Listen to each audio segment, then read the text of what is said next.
Iran জুড়ে যুক্তরাষ্ট্র ইসরায়েলের তাণ্ডব অব্যাহত। অভিযানের টার্গেট রাষ্ট্রীয় টেলিভিশন, পুলিশ স্টেশন সহ বহু সামরিক স্থাপনা। রাজধানীর নীলুফার স্কয়ারে চালানো হামলায় নিহত অন্তত 20।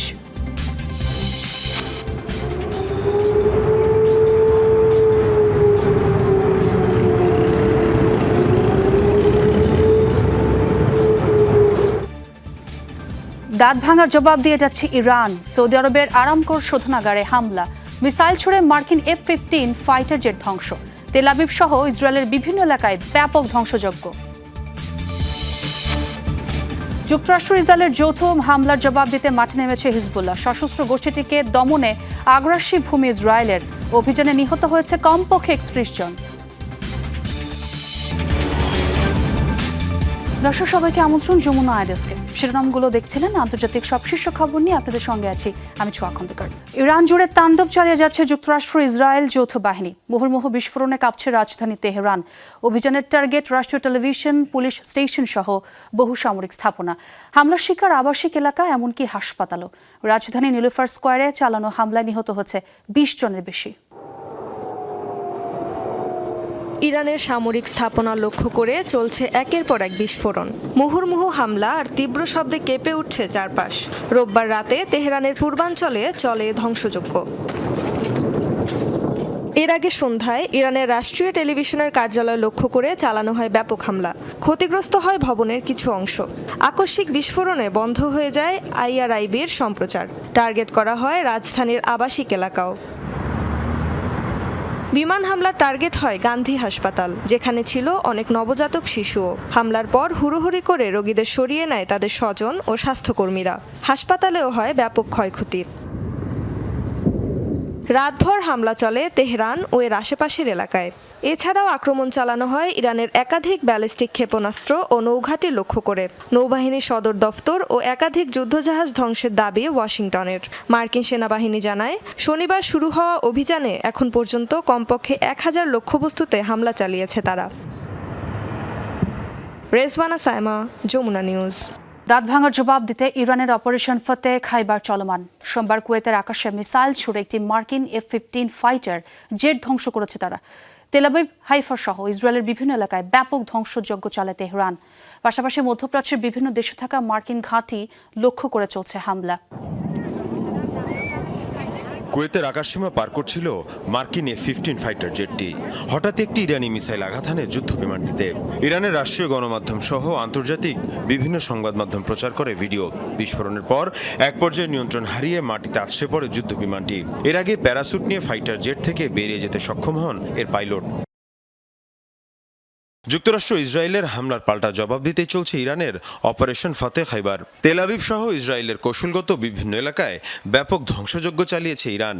এখন পর্যন্ত ইসরায়েলি ভূখণ্ড লক্ষ্য করে 200-র বেশি মিসাইল ছুড়েছে ইরানি বাহিনী।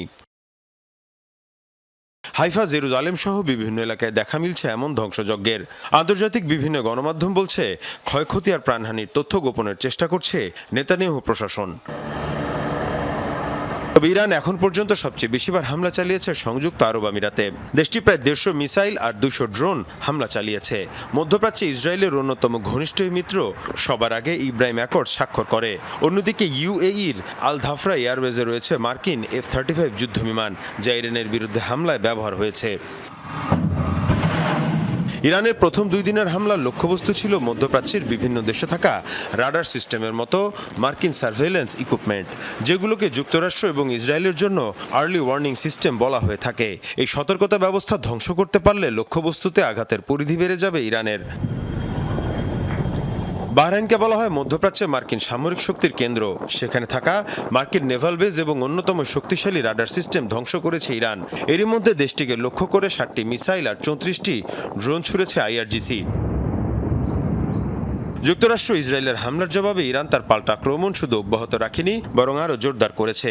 সর্বোচ্চ ধর্মীয় নেতা খামেনির মৃত্যুর পর পরিবর্তন আনা হয়েছে যুদ্ধের কৌশলে। যুদ্ধের নেতৃত্বে আনা হয়েছে বিকেন্দ্রীকরণ, অর্থাৎ একটি নির্দিষ্ট কমান্ড সেন্টারের পরিবর্তে বহুমুখী নেতৃত্ব চলছে হামলা, যাতে একটি অংশ ক্ষতিগ্রস্ত হলেও বাকিরা চালিয়ে নিয়ে যেতে পারে লড়াই। মীর মুশফিকা হাসান, যমুনা নিউজ। ইরানের হামলায় বিধ্বস্ত হওয়ার পর আলোচনায় মার্কিন F-15 ফাইটার জেট। আকাশ এবং ভূমিতে হামলার জন্য ইতিহাসের সফল যুদ্ধ বিমানগুলোর মধ্যে অন্যতম মনে করা হয় এই ফাইটারকে। আধিপত্য বিস্তারের জন্য তৈরি এই যুদ্ধ বিমানে রয়েছে একাধিক সংস্করণ। যুক্তরাষ্ট্রের পাশাপাশি দেশটির বিভিন্ন মিত্র দেশের বহরে রয়েছে এই ফাইটার জেট।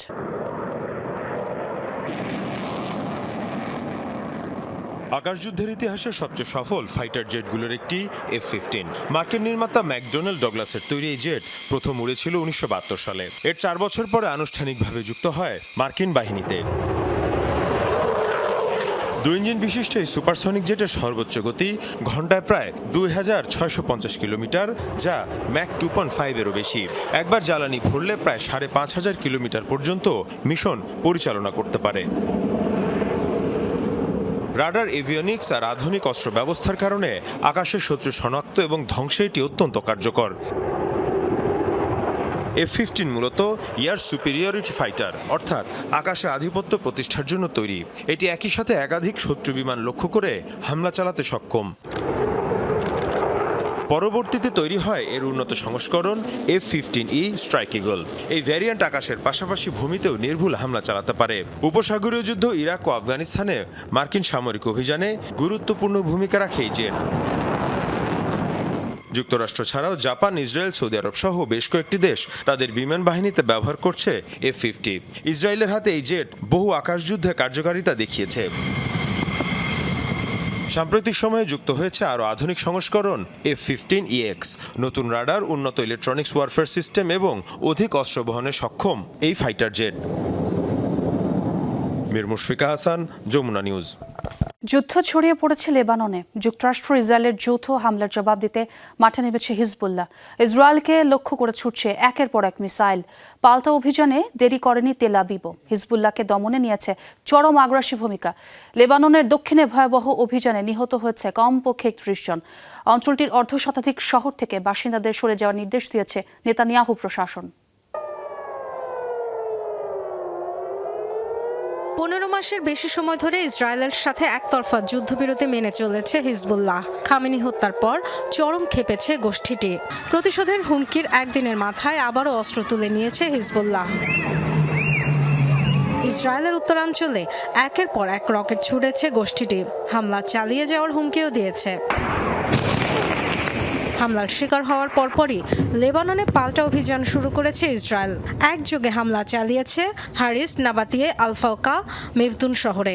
হিজবুল্লাহর ঘাঁটি লক্ষ্য করে অভিযানের দাবি করলেও বিপুল সংখ্যক বেসামরিক হতাহতের শিকার। দক্ষিণে অর্ধশতাধিক শহর খালি করার নির্দেশ দিয়েছে ইসরায়েলি প্রশাসন। যুদ্ধের শঙ্কায় ঘরবাড়ি ছাড়ছে হাজার হাজার মানুষ। রাজধানী বৈরুত থেকে বের হওয়ার পথগুলোতে দেখা গেছে তীব্র যানজট। পরপর 3টি বিস্ফোরণ হয়। ছাদে গিয়ে দেখি আমাদের পেছনেই ধোঁয়া। 10 মিনিটের মাথায় আবার বিস্ফোরণ। কোনো মতে দৌড়ে প্রাণ বাঁচিয়েছি। ইসরায়েলে হিজবুল্লাহর হামলায় অবশ্য ক্ষুব্ধ লেবানন প্রশাসন। এক বিবৃতিতে প্রেসিডেন্ট জোসেফ আউন বলেন, ভয়াবহ সামরিক সংঘাত থেকে লেবাননকে দূরে রাখার সরকারের যে চেষ্টা তা নষ্ট করছে সশস্ত্র গোষ্ঠীটি। সাধারণ মানুষের ওপর হামলায় ইসরায়েলের নিন্দাও জানান তিনি। হিজবুল্লাহর রকেট হামলাকে দায়িত্বজ্ঞানহীন আচরণ বলেছেন প্রধানমন্ত্রী নওয়াফ সালাম। দাবি, দেশের নিরাপত্তাকে হুমকির মুখে ফেলেছে এই কর্মকাণ্ড। Dorothy Tasrin, Jamuna News. দর্শক, আমরা প্রতিবেদনও দেখলাম। লেবাননের যুদ্ধ পরিস্থিতি নিয়ে আমরা আরও জানবো। আমাদের সেখান থেকে আমাদের সহকর্মী বাবু শাহ আমাদের সঙ্গে যোগ দিচ্ছেন। বাবু, দীর্ঘ সময় ধরেই কিন্তু লেবানন জুড়ে তাণ্ডব চালিয়ে যাচ্ছে ইসরায়েলি বাহিনী। আমরা যদি জানতে চাই এখন সেখানকার কি পরিস্থিতি রয়েছে, একটু জানাবেন আমাদের। ধন্যবাদ ছোয়া। লেবাননে সোমবার ভোর থেকে কিন্তু ইসরায়েলে এখানে আক্রমণ শুরু করে এবং সেই আক্রমণের তাণ্ডব ছিল। ব্যাপকভাবে তার আক্রমণ চালায় এবং বৈরুতের যে বিমানবন্দর তার আশেপাশে এলাকা দারুণভাবে সেখানে ক্ষতিগ্রস্ত হয়। কিন্তু মূলত এই প্রথমত আক্রমণটি করে হিজবুল্লাহ এবং সেই হিজবুল্লাহ আর আক্রমণের পরিপ্রেক্ষিতে কিন্তু ইসরায়েল ক্রমাগত আক্রমণ চালায় এবং সেই আক্রমণ এখন পর্যন্ত অব্যাহত রয়েছে এবং সকাল থেকে ইসরায়েলি ড্রোন সমগ্র লেবাননে তারা আকাশে উঠছে। ইতিমধ্যে লেবাননের যেসব সীমান্ত এলাকা আছে, বিশেষ করে দক্ষিণ প্রান্ত থেকে এবং উপশহর দাহি থেকে কিন্তু স্থানীয় বাসিন্দারা তারা ইতিমধ্যে বৈরুতের দিকে আসতে শুরু করেছে এবং বৈরুতের যে স্কুল কলেজগুলো আছে সেগুলিকে লেবানন সরকার ইতিমধ্যে আশ্রয় শিবির হিসেবে ঘোষণা দিয়েছে। তবে দাহিতে গতকাল যে আক্রমণ হয়েছে সেই আক্রমণে কিন্তু এখন পর্যন্ত আমরা কোনো বাংলাদেশের মৃত্যুর বা আহত বা নিহতের সংবাদ এখন আমরা পাই নাই। তবে দাহি অঞ্চলে বা সীমান্ত অঞ্চলে যে সকল বাংলাদেশি রয়েছে তারা ইতিমধ্যে সেসব এলাকা ত্যাগ করে বৈরত আসতে শুরু করেছে।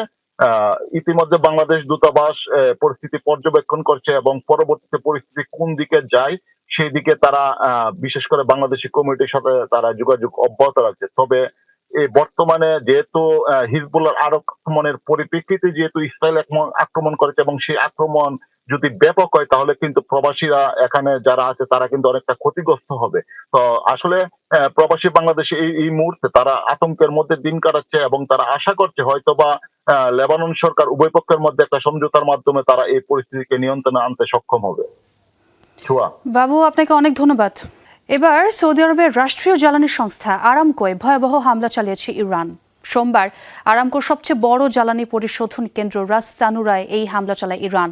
ড্রোন ও মিসাইল হামলার পর আগুন ধরে যায় পরিশোধন কেন্দ্রটির বিভিন্ন স্থানে। দ্রুতই ছড়িয়ে পড়ে আগুন। টিআরটি সহ আন্তর্জাতিক বেশ কয়েকটি গণমাধ্যমে হামলার ভিডিও প্রকাশ করা হয়। বিশ্বের বৃহত্তম জ্বালানি শোধনাগারগুলোর মধ্যে অন্যতম রাস তানুরা। দৈনিক 65 লাখ ব্যারেল তেল উৎপাদিত হয় এই শোধনাগারে। বিশ্বের মোট জ্বালানির 7% সরবরাহ করা হয় এই শোধনাগার থেকে। ইরানের যুদ্ধের জেরে চরম অস্থিতিশীল বিশ্বের জ্বালানি তেলের বাজার। রোববার অপরিশোধিত তেলের দাম এক লাফে বেড়েছে প্রায় 10%।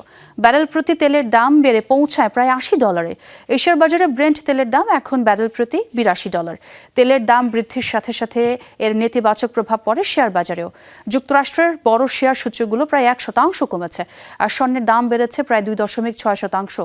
বিশেষজ্ঞদের শঙ্কা, মধ্যপ্রাচ্যের যুদ্ধ পরিস্থিতিতে আরও বাড়তে পারে তেলের দাম। ইসরায়েল যুক্তরাষ্ট্রের যৌথ হামলায় হত্যাকাণ্ডের শিকার ইরানের সর্বোচ্চ ধর্মীয় নেতা আয়াতুল্লাহ খামিনির আজ জানাজা হওয়ার কথা। তেহরান বিশ্ববিদ্যালয়ের প্রাঙ্গণে হবে এই জানাজা।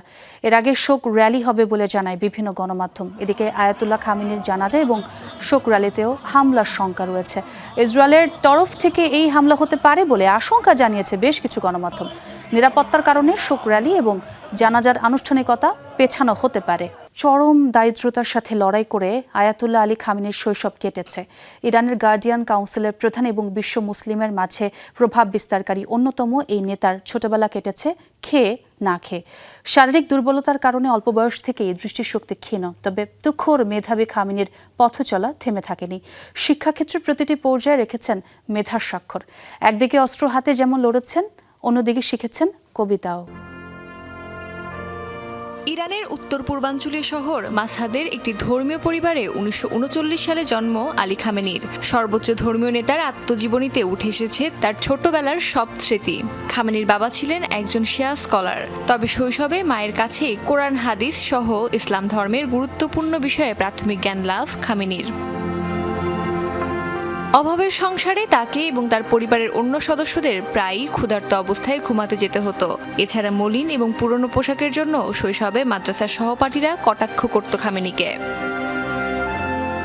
ধীরে ধীরে তার মেধার বিকাশ ঘটতে থাকে। এক পর্যায়ে হয়ে ওঠেন বিদ্যালয়ের সেরা শিক্ষার্থী। তবে বাবার বিরোধিতার মুখে উচ্চ বিদ্যালয়ে ভর্তি হতে পারেননি তিনি। তখন ধর্মীয় শিক্ষার জন্য শিয়া মুসলিমদের পবিত্র নগরী কোমে পাঠানো হয় খামেনিকে। কৈশোরে সাহিত্যের প্রতি তার বিশেষ আগ্রহ জন্মেছিল। বিশেষত উপন্যাস ও কবিতার দিকে ঝোঁক ছিল বেশি। যোগ দিতে শুরু করেন কবিদের বিভিন্ন সভা ও কবিতার আসরে। সাহিত্যের প্রতি অনুরাগে খুব অল্প বয়সেই পাঠ করেছিলেন হাজারেরও বেশি বিশ্ববিখ্যাত উপন্যাস। এমনকি যৌবনে আমিন ছদ্মনামে কবিতাও লেখা শুরু করেছিলেন তিনি। ছাত্র থাকাকালে 1955 সালে কোমে একটি সভায় যোগ দেন খামেনি। সেখানেই তার দেখা হয় আয়াতুল্লাহ রুহুল্লাহ খোমেনির সঙ্গে। এক পর্যায়ে ইরানের তৎকালীন শাসক শাহ মোহাম্মদ রেজা পাহলভির বিরুদ্ধাচরণ শুরু করেন আলী খামেনি। 1962 সালে যোগ দেন আয়াতুল্লাহ খোমেনির ধর্মীয় আন্দোলনে, হয়ে ওঠেন তার একনিষ্ঠ অনুসারী। এ সময় পাহলভির বিরুদ্ধে সরাসরি বিক্ষোভে জড়িয়ে পড়েছিলেন আলী খামেনি, ফলে বেশ কয়েকবার গ্রেফতারও হয়েছিলেন। এরপরের কাহিনী তার রাজনৈতিক উত্থানের। 1989 সালে খোমেনির মৃত্যুর পর ইরানের ধর্মীয় পরিষদ তাকে সর্বোচ্চ নেতার আসনে অধিষ্ঠিত করে। এক পর্যায়ে সংবিধান সংস্কারের মাধ্যমে শিয়া ধর্মগুরুদের সর্বোচ্চ পদমর্যাদা আয়াতুল্লাহ উপাধিতে ভূষিত করা হয় খোমেনিকে। 38 বছর ধরে তিনি এই পদে অধিষ্ঠিত ছিলেন। অস্মিতা বিশ্বাস, যমুনা নিউজ। আগামী 4 সপ্তাহ পর্যন্ত স্থায়ী হতে পারে ইরানের বিরুদ্ধে চলমান অভিযান। ব্রিটিশ পত্রিকা ডেইলি মেইলকে দেওয়া সাক্ষাৎকারে এই মন্তব্য করেছেন মার্কিন প্রেসিডেন্ট ডোনাল্ড ট্রাম্প। ইরানের হামলায় মার্কিন সেনা হতাহতের বিষয়ে ট্রাম্পের দাবি, তার দ্বিতীয় মেয়াদে এটাই প্রথম হতাহতের ঘটনা। পৃথক বিবৃতিতে মার্কিন প্রেসিডেন্ট হুঁশিয়ারি দেন, সব লক্ষ্য পূরণ না হওয়া পর্যন্ত হামলা চলবে ইরানে। 3 মার্কিন সেনা নিহতের প্রতিশোধ নেবেন বলেও জানান তিনি। ইরানের হামলায় আরও বেশ কয়েকজন মার্কিন সেনা হতাহত হয়েছে। ট্রাম্প জানান, আরও বিশাল বহর নিয়ে ইরানে অভিযান চালানো হবে, তবে ইরানের সাথে এখনও আলোচনার পথ খোলা, জানান মার্কিন প্রেসিডেন্ট। অবশ্য এই ব্যাপারে তিনি বিস্তারিত কিছু জানাননি। রোববার বাহরাইন, সৌদি আরব, আরব আমিরাত, কাতার, জর্ডান সহ আরও কয়েকটি দেশের নেতাদের সাথে কথা বলেছেন ট্রাম্প। সর্বোচ্চ নেতাকে হারালেও সহজে দমবার পাত্র নয় ইরান, বরং আরও বাড়বে মধ্যপ্রাচ্যে তাদের হামলার মাত্রা ও পরিধি, এমনটাই মনে করছেন বিশ্লেষকরা। অনেকে বলছেন, বেশ শক্ত নিরাপত্তা বাহিনী ও অনুগত শীর্ষ নেতৃত্ব রেখে যাওয়ায় সহজে ভেঙে পড়বে না তেহরানের শাসন কাঠামো। তবে গণতন্ত্র প্রতিষ্ঠার সম্ভাবনাও উড়িয়ে দিচ্ছেন না কেউ কেউ। সর্বোচ্চ নেতার মৃত্যুর পর ইরানের ভবিষ্যৎ কোন দিকে যাচ্ছে? এখন কি দমে যাবে আইআরজিসি, নাকি ফিরে আসবে আরো শক্তিশালী রূপে? এ নিয়ে চলছে চুলচেরা বিশ্লেষণ। বিশ্লেষকরা বলছেন, শীর্ষ নেতাকে হারিয়ে দমবার পাত্র নয় তেহরান, বরং মধ্যপ্রাচ্যে প্রতিশোধের তীব্রতা আরও বাড়াবে তারা, আর হামলাও হবে জোরালো। ইরান এর মধ্যেই ইসরায়েল এবং মধ্যপ্রাচ্যে মার্কিন সামরিক ঘাঁটি ও বাহিনীর উপর তীব্র পাল্টা হামলা চালাচ্ছে। নতুন নেতা দায়িত্ব নেয়ার পর এটি নিয়ে অবশ্যই প্রকাশ্যে বক্তব্য দেবেন। ধারণা করা হচ্ছে মধ্যপ্রাচ্যে প্রতিশোধের পরিমাণ আরও বাড়বে, আর তাদের হামলার পদ্ধতিও হবে আরও শক্তিশালী। অন্যদিকে অভ্যন্তরীণ রাজনীতি নিয়ে অনেকে বলছেন, আয়াতুল্লাহ খামেনি প্রাণ হারালেও ইরানের শাসন ব্যবস্থাকে ভেঙে দেয়া খুব একটা সহজ হবে না। তারা এই ব্যবস্থাকে তুলনা করছেন গ্রিক পুরাণের চরিত্র হাইড্রার সাথে, যার একটি মাথা কেটে ফেললে গজায় নতুন আরেকটি মাথা। অর্থাৎ মূল কাঠামো ধরে রাখার প্রাণপণ চেষ্টায় থাকবে খামেনির অনুগত শীর্ষ নেতা ও নিরাপত্তা বাহিনী। কিন্তু সমস্যা দেশের অভ্যন্তরে। ইরানের জনগণের মাঝে দেশটির শাসন ব্যবস্থা নিয়ে রয়েছে মতভেদ। গেল কয়েক মাস ধরে সরকার বিরোধী আন্দোলনে অনেকে মাঠে নামলেও খামেনির ইসলামী প্রজাতন্ত্রেরও রয়েছে বহু সমর্থক। তাই যুদ্ধ পরিস্থিতিতে দেশটির নেতৃত্ব কিছুটা নড়বড়ে হয়ে গেলেও কঠিন হবে এ ব্যবস্থা ভেঙে ফেলা। শেষ পর্যন্ত ইসলামী প্রজাতন্ত্রের পতন হলে ইরানের ভবিষ্যৎ নির্ভর করবে জনগণের উপর। গণভোটের মাধ্যমে নির্ধারিত হবে তারা কোন ধরনের সরকার চায় এবং কিভাবে শাসিত হবে তেহরান। গণতন্ত্র পুনরায় প্রতিষ্ঠা পেলে সেখানকার জনগণ পেতে পারে রাজনৈতিক স্বাধীনতা এবং মত প্রকাশের সুযোগ, এমনটাই মনে করছেন মধ্যপ্রাচ্য বিষয়ক বিশ্লেষকরা। রেজবানা সাইমা, যমুনা নিউজ। যুক্তরাষ্ট্র ইসরায়েলের যৌথ হামলার শিকার হয়েছে ইরানের নাতানজ পরমাণু কেন্দ্র। এই তথ্য নিশ্চিত করেছে আণবিক শক্তি সংস্থা IAEA। সোমবার সংস্থাটির ইরানের রাষ্ট্রদূত রেজা নাজাফি জানান, নাতানজ ছিল যৌথ হামলার অন্যতম টার্গেট, আর এই আক্রমণের ফলে ক্ষয়ক্ষতির শিকার হয়েছে স্থাপনাটি। নাজাফি জানান, হামলার শিকার হয়েছে নাতানজের ইউরেনিয়াম সমৃদ্ধকরণ কেন্দ্র, যেখানে অবস্থান ইরানের পারমাণবিক কর্মসূচির সবচেয়ে গুরুত্বপূর্ণ ইউনিটগুলোর একটি। চলমান অবস্থা নিয়ে উদ্বেগ প্রকাশ করেছেন IAEA মহাপরিচালক রাফায়েল মারিয়ানো। তিনি বলেন, পরিস্থিতি অত্যন্ত উদ্বেগজনক। অবস্থার অবনতি হলে খালি করে ফেলতে হতে পারে বিশাল এলাকা। মধ্যপ্রাচ্যে ইরানের পাল্টা হামলার বিরুদ্ধে যৌথ বিবৃতি দিয়েছে যুক্তরাষ্ট্র ও মধ্যপ্রাচ্যের 6 দেশ। তাদের দাবি, সার্বভৌম অঞ্চলে অন্যায্য হামলা চালাচ্ছে তেহরান। এসব হামলাকে তারা আখ্যা দিয়েছে নির্বিচার ও বেপরোয়া হিসেবে। তাদের দাবি, সাধারণ নাগরিকদের বিপদে ফেলছে ইরানের এমন পদক্ষেপ। ব্যাপক ক্ষয়ক্ষতির শিকার হচ্ছে বেসামরিক অবকাঠামো। আঞ্চলিক স্থিতিশীলতার জন্য হুমকি তৈরির জন্য তেহরানকে দায়ী করে তারা। এই যুক্তরাষ্ট্রের সাথে এই যৌথ বিবৃতি দেয় বাহরাইন, জর্ডান, কুয়েত, কাতার, সৌদি আরব ও সংযুক্ত আরব আমিরাত। নাগরিকদের সুরক্ষায় এসব দেশ ঐক্যবদ্ধ থাকবে বলেও জানায়, জোর দেয় নিজেদের আত্মরক্ষার অধিকারের পক্ষে। ইরানের সামরিক অভিযান চালাতে যুক্তরাষ্ট্রকে চাপ প্রয়োগ করেছিল ইসরায়েল ও সৌদি আরব। এ কারণেই শান্তি আলোচনার মধ্যেই হামলার সিদ্ধান্ত নেয় ট্রাম্প প্রশাসন। বিষয়টির সাথে সংশ্লিষ্ট 4 জন মার্কিন কর্মকর্তার বরাতে বিস্ফোরক এই তথ্য জানিয়েছেন মার্কিন গণমাধ্যম দ্য ওয়াশিংটন পোস্ট। তাদের দাবি, নেতানিয়াহু প্রকাশ্যে আর সৌদি যুবরাজ সালমান গোপনে ট্রাম্পকে সামরিক হামলার আর্জি জানাতেন। শনিবার স্থানীয় সময় সকাল 10টা মধ্যপ্রাচ্যে মোতায়েন মার্কিন বিমানবাহী রণতরী আর ঘাঁটিগুলো থেকে একের পর এক মিসাইল হামলা চালায় যুক্তরাষ্ট্র। টার্গেট করে হত্যা করা হয় ইরানের সর্বোচ্চ নেতা আয়াতুল্লাহ খামেনি সহ শীর্ষ নেতাদের।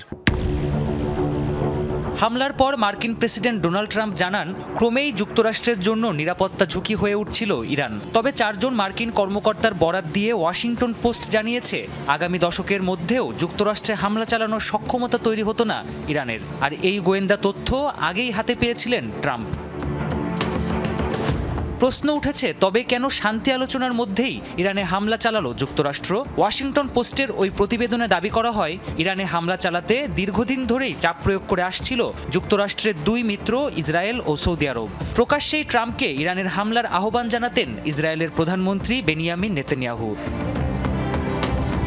অবশ্য সৌদি আরবের অবস্থান নিয়ে ধোঁয়াশা এখনও কাটেনি। ইরানে হামলায় দেশটির ভূখণ্ড ব্যবহার করতে দেয়া হবে না বলে ঘোষণা দিয়েছিলেন সৌদি যুবরাজ মোহাম্মদ বিন সালমান। তবে মার্কিন কর্মকর্তাদের দাবি, বিগত কয়েক মাস ধরে এ নিয়ে ফোন কলে ট্রাম্পের সাথে কথা বলেন সৌদি যুবরাজ, জানান ইরানে সামরিক অভিযানের আর্জি। যুক্তরাষ্ট্রের সাথে উত্তেজনার জেরে সৌদি আরবে অবস্থিত মার্কিন ঘাঁটি লক্ষ্য করে হামলা চালায় ইরান। এ ঘটনার পর সৌদি আরব পাল্টা হামলা চালানোর হুঁশিয়ারিও দেয়। প্রাণপ্রতিম কুণ্ডু, যমুনা নিউজ। যুক্তরাষ্ট্রের সাথে কোনো ধরনের আলোচনায় বসবে না ইরান, সাফ জানিয়ে দিলেন ন্যাশনাল সিকিউরিটি কাউন্সিলের সেক্রেটারি আলী লারিজানি। মার্কিন গণমাধ্যম দ্য ওয়াল স্ট্রিট জার্নালে নিজ অবস্থান স্পষ্ট করেন তিনি। ওই প্রতিবেদনে বলা হয়, ওমানের মধ্যস্থতায় যুক্তরাষ্ট্রের সঙ্গে পুনরায় আলোচনার চেষ্টা চালাচ্ছেন লারিজানি। তিনি দাবিটি উড়িয়ে দিলেও ভিন্ন সুর ইরানের পররাষ্ট্রমন্ত্রী আব্বাস আরাকচির কণ্ঠে। তিনি বলেন, চলমান উত্তেজনা বন্ধ আর স্থিতিশীলতা পুনর্স্থাপনের যে কোনো প্রচেষ্টায় আগ্রহী তেহরান। এই তথ্য জানায় তুরস্কের বার্তা সংস্থা আনাদোলু। তেহরানের শীর্ষ পর্যায়ের এই পরস্পর বিরোধী মন্তব্যে তৈরি হয়েছে ধোঁয়াশা। অন্যদিকে মার্কিন প্রেসিডেন্ট ডোনাল্ড ট্রাম্পও দাবি করেন, ওয়াশিংটনের সঙ্গে আলোচনায় আগ্রহের কথা জানিয়েছে ইরান। সামনে এলো ইরানের ভয়াবহ রণকৌশল, যেখানে বিক্ষিপ্ত হয়ে স্বাধীনভাবে কাজ করে প্রত্যেক কমান্ড ইউনিট। অর্থাৎ এক কমান্ডার জানেন না আরেক কমান্ডারের কার্যক্রম, তাই নেই পরিকল্পনা ফাঁস হওয়ার ভয়। কোনো কমান্ড সেন্টার কোথায় হামলা করবে তার তথ্য থাকে নির্দিষ্ট সেই ইউনিটের কাছেই। কার্যকর এবং ভয়ঙ্কর এই রণনীতির নাম মোজাইক ওয়ারফেয়ার বা মোজাইক ডিফেন্স সিস্টেম, যা ইসরায়েল ও মধ্যপ্রাচ্যে যুক্তরাষ্ট্রের বিরুদ্ধে পরিচালনা করছে ইরানের বিপ্লবী গার্ড বাহিনী IRGC। আধুনিক যুদ্ধনীতির নতুন মাত্রা ধরা হয় মোজাইক ওয়ারফেয়ারকে, যা ইরানের বহু চর্চিত একটি রণকৌশল। ইসরায়েল ও যুক্তরাষ্ট্রের বিরুদ্ধে চলমান যুদ্ধেও এই কৌশল পারদর্শীভাবে ব্যবহার করতে দেখা যাচ্ছে তেহরানকে।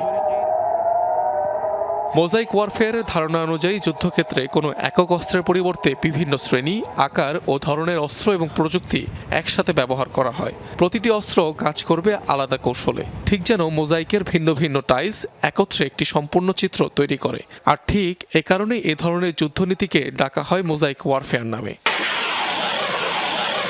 বর্তমানে বলা চলে, এই নীতি অনুসারে ইরানের সমগ্র IRGC স্বায়ত্তশাসিত বেশ কয়েকটি কমান্ডে বিভক্ত হয়েছে, যা সবকটি স্বাধীনভাবে অপারেট করছে। এটিকে বলে কমান্ডের বিকেন্দ্রীকরণ, অর্থাৎ নির্দিষ্ট একটি স্থানে কেন্দ্রীভূত না থেকে ছড়িয়ে ছিটিয়ে যুদ্ধ পরিকল্পনা নিয়ন্ত্রণ করা। মোজাইক ওয়ারফেয়ারে প্রত্যেক কমান্ড সেন্টারের কমান্ডারদের কাছে ফায়ারিং অথরিটি থাকে, অর্থাৎ প্রত্যেকেই অধীনস্থ ব্যালিস্টিক মিসাইল, ড্রোন ও রকেট উৎক্ষেপণ করতে পারবে। এক্ষেত্রে হাই কমান্ডের কোনো প্রয়োজন পড়ে না এবং অন্যান্য কমান্ডও জানতে পারে না। সামরিক বিশ্লেষকদের মতে এই কৌশলের মূল লক্ষ্য হল শত্রুকে তার সমমানের অস্ত্র দিয়ে সরাসরি মোকাবেলা না করে অপ্রত্যাশিতভাবে বৈচিত্র্যময় প্রযুক্তি দিয়ে মুখোমুখি করা, যাতে ব্যাপকভাবে বিভ্রান্ত হয় শত্রুপক্ষ, চাপে পড়ে প্রতিরক্ষা ব্যবস্থা। ফলে সরাসরি শক্তি সমতার লড়াইয়ের বদলে কৌশলগত বৈচিত্র্য এবং সমন্বিত সক্ষমতা হয়ে ওঠে মূল শক্তি। অনিক রহমান, যমুনা নিউজ। ইরানের সাবেক প্রেসিডেন্ট আহমেদি নেজাদের মৃত্যুর খবর নিয়ে তৈরি হয়েছে ধোঁয়াশা। তুরস্কের সংবাদ মাধ্যম আনাদোলু এজেন্সির খবরে বলা হয়েছে, যুক্তরাষ্ট্র ইসরায়েলের যৌথ হামলার পরও জীবিত অক্ষত আছেন সাবেক ইরানি প্রেসিডেন্ট মাহমুদ আহমেদি নেজাদ। গতকাল আনাদোলুকে এই তথ্য জানিয়েছেন তার ঘনিষ্ঠ উপদেষ্টা। তবে হামলায় নিহত হয়েছেন তার 3 জন দেহরক্ষী, যারা ইসলামিক রেভলিউশনারি গার্ড কোরের সদস্য ছিলেন। হামলার স্থল থেকে 100 মিটার দূরে থাকা তার নিজ বাসভবন অক্ষত রয়েছে। যদিও রোববার বেশিরভাগ গণমাধ্যমে বলা হয়, যুক্তরাষ্ট্র ইসরায়েলের হামলায় নিহত হয়েছেন ইরানের সাবেক প্রেসিডেন্ট আহমেদি নেজাদ। বিশ্ব রাজনীতির এক বহুল আলোচিত চরিত্র ইরানের সাবেক প্রেসিডেন্ট মাহমুদ আহমেদিনেজাদ। তার শাসনামলেই গতিশীলতা লাভ করে ইরানের পরমাণু কর্মসূচি। যুক্তরাষ্ট্র এবং ইসরায়েলের কঠোর বিরোধিতার কারণে তাকে পড়তে হয় নানামুখী চাপে। তবে দৃঢ় সংকল্প আর অনমনীয় নীতির কারণে পরিণত হন কিংবদন্তি চরিত্রে। 1979 সালে ইরানে বিপ্লব চলাকালে মার্কিন দূতাবাস অবরোধ করে শিক্ষার্থী ও জনতা। বন্দী করা হয় দূতাবাসের অর্ধশত কর্মীকে। ওই অবরোধের নেতৃত্ব দেন মাহমুদ আহমাদিনেজাদ। সে সময় তিনি বিশ্ববিদ্যালয়ের শিক্ষার্থী। 1956 সালে গামসার শহরে জন্ম নেন আহমাদিনেজাদ। ইরানের ইসলামী বিপ্লবের পর রাজনীতিতে সক্রিয় হন। পড়াশোনা করেছেন Iran university of science and টেকনোলজিতে, করেছেন পিএইচডি। তার রাজনৈতিক কেরিয়ারের শুরু স্থানীয় প্রশাসন থেকে, পরে গভর্নর, এরপর তেহরানের মেয়র। 2003 সালে তেহরানের মেয়র নির্বাচিত হওয়ার পর জাতীয় রাজনীতিতে দ্রুত উত্থান ঘটে তার। 2005 সালে প্রেসিডেন্ট নির্বাচিত হন। আহমাদিনেজাদের শাসনামলে ইরানে পরমাণু কর্মসূচি গতিশীলতা লাভ করে। একদিকে বাড়ানো হয় পরমাণু প্রকল্পের পরিধি, অন্যদিকে সক্ষমতা বাড়ানো হয় সেন্ট্রিফিউজের। ফলে পশ্চিমা শক্তি এবং ইসরায়েলের চক্ষুশূলে পরিণত হন আহমাদিনেজাদ। তার প্রশাসনকে রাখা হয় চাপে। ইরানের উপর দেওয়া হয় নানামুখী নিষেধাজ্ঞা। 2009 সালে দ্বিতীয়বার নির্বাচিত হলে সেই নির্বাচন ঘিরে শুরু হয় ব্যাপক বিক্ষোভ। পশ্চিমা সহায়তায় জোরালো হয় আহমাদিনেজাদ বিরোধী বিক্ষোভ। তবে কোনো চাপের সামনেই নতি স্বীকার করেননি এ নেতা। ধর্মীয় নীতি এবং পরমাণু ইস্যুতে এক বিন্দু ছাড় না দিয়ে থেকেছেন অটল অবিচল। তবে সময়ের সঙ্গে খামেনির সঙ্গেও তার সম্পর্কের অবনতি ঘটে। ক্ষমতার কেন্দ্রে থেকেও ক্রমশ কোণঠাসা হয়ে পড়েন তিনি। ক্ষমতাচ্যুত হওয়ার পরেও বারবার প্রেসিডেন্ট নির্বাচনের প্রার্থিতার আবেদন করে এসেছেন আহমাদিনেজাদ। তবে বারবার তা বাতিল করে এসেছেন গভর্নর কাউন্সিল। ইরানের প্রেসিডেন্ট থাকা সত্ত্বেও সাধারণ সাদাসিধে জীবনযাপনের কারণে সমাদৃত ছিলেন এই নেতা। অস্মিতা বিশ্বাস, যমুনা নিউজ। ইরানের শাসনভার গ্রহণ করেছে অন্তর্বর্তী কাউন্সিল। সংবিধান অনুযায়ী পরবর্তী সর্বোচ্চ নেতা নির্বাচিত না হওয়া পর্যন্ত রাষ্ট্রীয় কাজ পরিচালনা করবে এই পরিষদ। 3 সদস্যের কাউন্সিলে রয়েছেন প্রেসিডেন্ট মাসুদ পেজেশকিয়ান, প্রধান বিচারপতি গোলাম হুসাইন মোহসেনি এবং ধর্মীয় নেতা আহমদ আলী আরাফি। কাউন্সিলের নেতৃত্বে পরবর্তী সর্বোচ্চ নেতা নির্বাচনের কাজ চলবে। কাউন্সিলের ডাকা বিশেষ অধিবেশনে বিশেষজ্ঞ প্যানেলের ভোটাভুটির মাধ্যমে নির্বাচিত হবেন সর্বোচ্চ নেতা। তবে যুদ্ধ পরিস্থিতিতে অধিবেশন আয়োজন সম্ভব হবে কিনা তা নিয়ে রয়েছে সংশয়।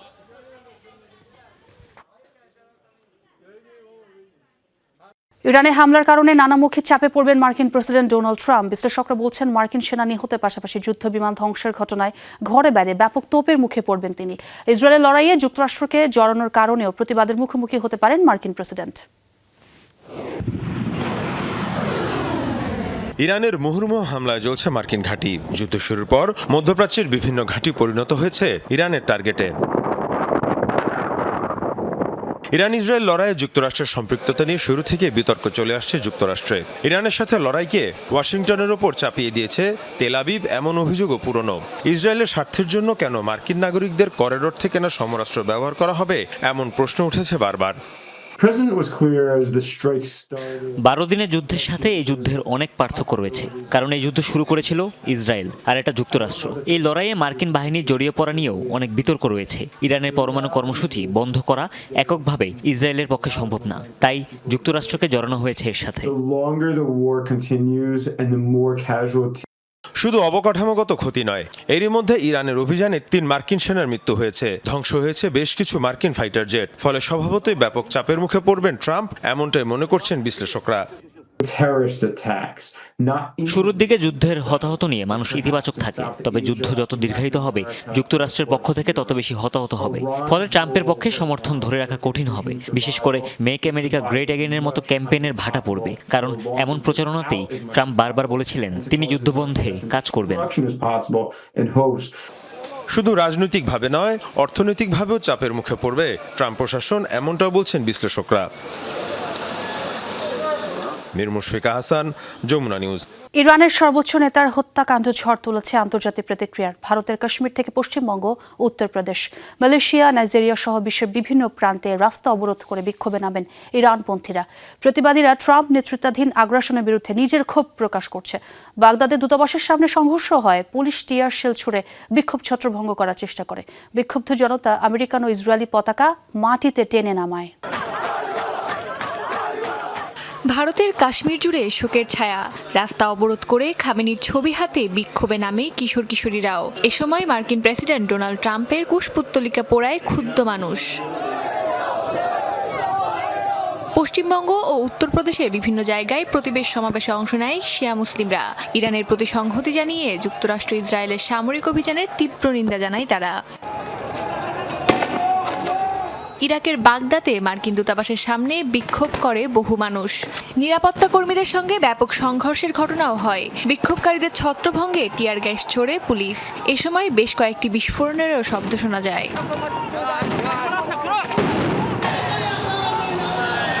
ইরানে হামলা ও খামেনির হত্যার প্রতিবাদে রাজপথে নামে মালয়েশিয়ার জনগণও।